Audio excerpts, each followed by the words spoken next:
Have you ever achieved something that you worked incredibly hard for? Landed the promotion, started the business, lost the weight, launched the YouTube channel, and instead of feeling successful, you feel like a fraud. Like eventually somebody's gonna find out that you aren't even qualified to be here. My friend, if you've ever felt that way, you are not alone. In fact, some of the most accomplished people in our world and in our history have felt the exact same way. And we call it imposter syndrome. But here's what's fascinating. Researchers never actually called it imposter syndrome. They called it imposter phenomenon. And in this episode, I'm going to teach you about imposter phenomenon, why it happens, and most importantly, what you can do to stop feeling like a fraud in your own experience in life. And what that's gonna do, it's gonna help you show up more powerfully, and it's gonna help you go after the dreams in your heart without making you second guess yourself. I'm gonna give you 3 tools at the very end to help you overcome your own feelings of being a fraud in your very qualified life. And so that you can go after the dreams in your heart without having this phenomenon hold you back. Let's dive in.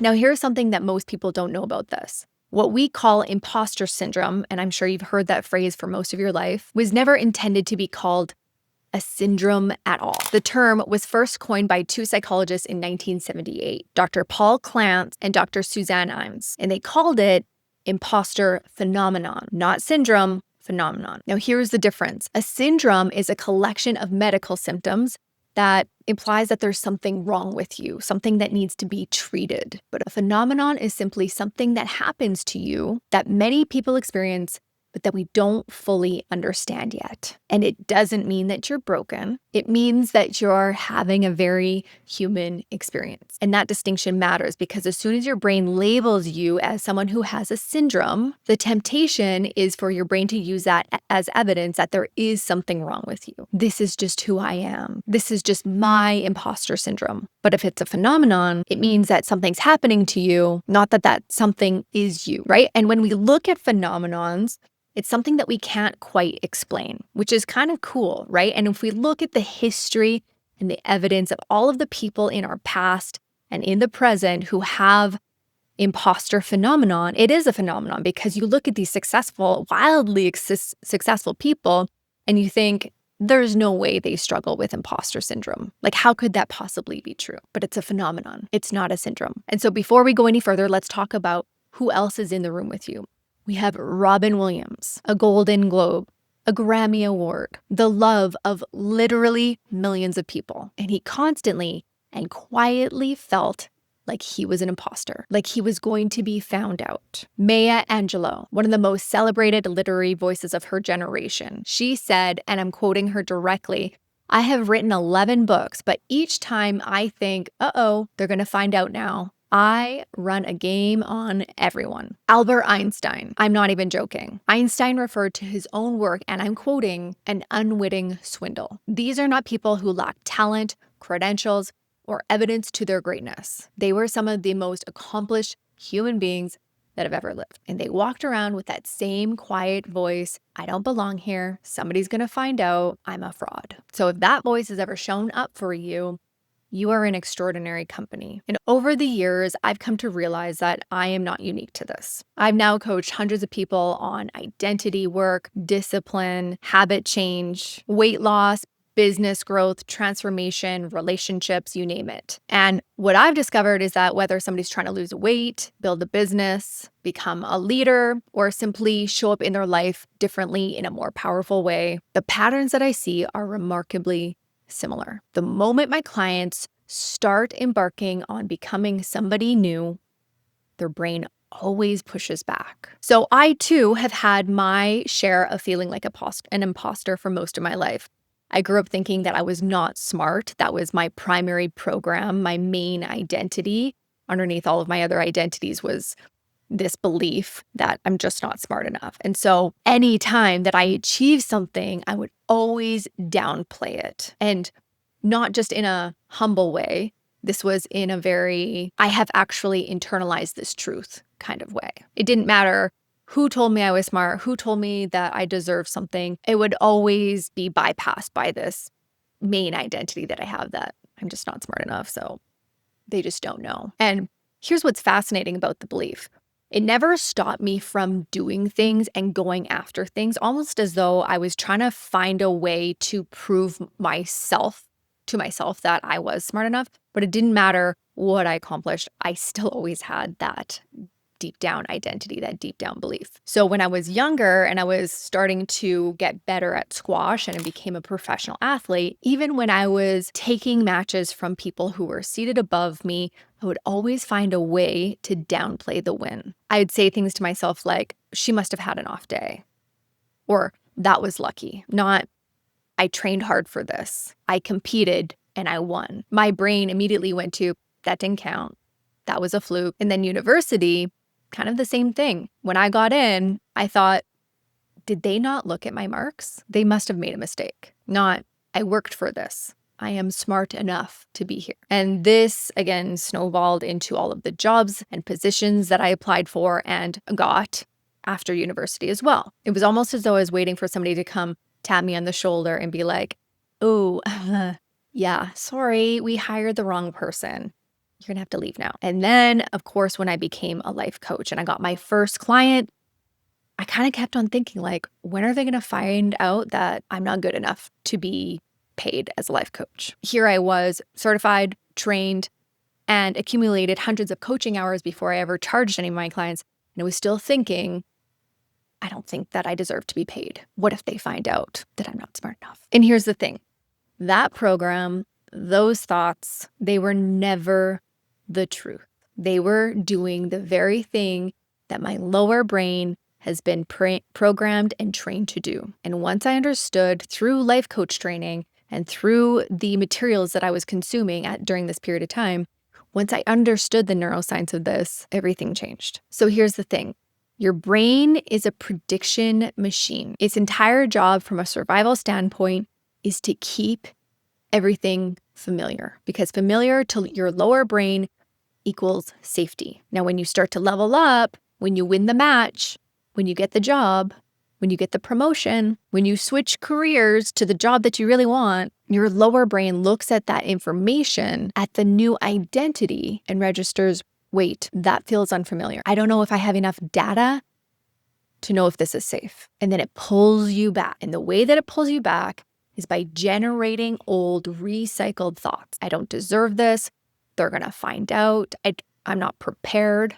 I don't have enough schooling for this. I'm not actually qualified. And the unfortunate thing is that those thoughts to you, they feel true. They don't feel like your brain is managing a threat. They feel like you're finally seeing yourself clearly. But what's actually happening, and I talk about this quite frequently, is that your brain doesn't know whether or not that is a physical threat that you're experiencing in your body when you bump up against a level up. Is it a physical threat or an identity threat? Becoming a new version of yourself feels the same to your lower brain. It identifies the change in your actions, in your thinking, in your feeling as a threat. So it does what it always does with danger.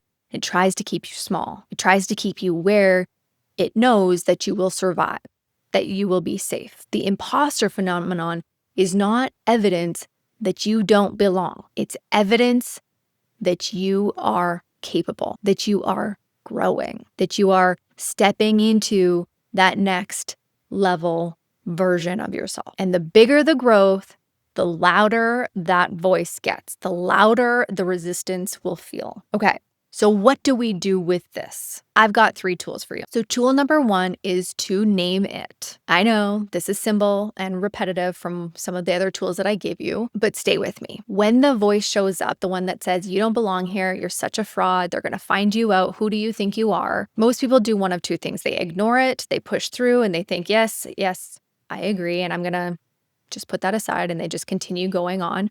Or they agree with it, and then they quit. It holds them back. But both of those responses treat the imposter phenomenon thoughts as though they are real. So here's what I want you to try instead. Hey, quick interruption to the episode. I created something for you. It's a guide called The Identity Gap and a short mini training called The Disciplined Mind. I take you through a guided exercise in this training that will help you close the gap from where you are and how you're showing up today to how you would like to show up in the future. This is going to help you understand your patterns better, but more importantly, it's going to help you start changing them in real time. You can grab it in the description or the show notes. All right, back to the episode. When the thought comes up, I want you to say, "This is an imposter thought," or "I notice I'm having an imposter thought right now." Okay, there's a difference there. I'm a fraud. I notice I'm having a thought right now telling me that I'm a fraud. That small shift actually activates your higher brain. Your higher brain comes online, that prefrontal cortex. That prefrontal cortex can decide who you are. That's your higher brain re-engaging, rewiring your identity. And so that's where your power lives. It's not the absence of the thought. The thought will go away eventually. But when the thought comes in, you have to talk back to it using the higher brain. Okay? And when you do this, what you're doing is you're neutralizing the thought. It doesn't have so much power. You're just looking at the thought from your higher brain. Oh, look, I'm having a thought. Isn't that fascinating? And what that does is it gives you your power back, and then you end up feeling a more powerful emotion, probably even just feeling neutral can feel very powerful in the midst of initially maybe feeling like a fraud. Now, tool number 2 is the King David principle. You probably know the name. He's the one that killed Goliath. He wrote the Psalms, became one of the greatest kings in Israel's history. When Samuel, the prophet, anointed David, he was literally chosen, set apart, and appointed for greatness. But David was a shepherd boy, a teenager in a field with a staff and some sheep. He didn't look like a king. He didn't have the resume of a king. And his own father didn't even bring him in to be selected when Samuel arrived to anoint one of Jaycee, David's father's, one of his sons, because nobody thought to. He was the youngest. He was the last one they considered. And here's the part that gets me every time. From the moment that he was anointed to the moment he was actually king, that he sat on the throne, was roughly, scholars think, around 15 years. 15 years passed. 15 years living in a cave, running from enemies, one of those enemies being the current king, making mistakes, waiting, questioning. Can you imagine? You've been told, this is your calling. This is who you're created to be. And then a decade and a half goes by and your life looks nothing like how it was promised. I believe with everything in me that David experienced the imposter phenomenon during those years. And we can see it in the Psalms too.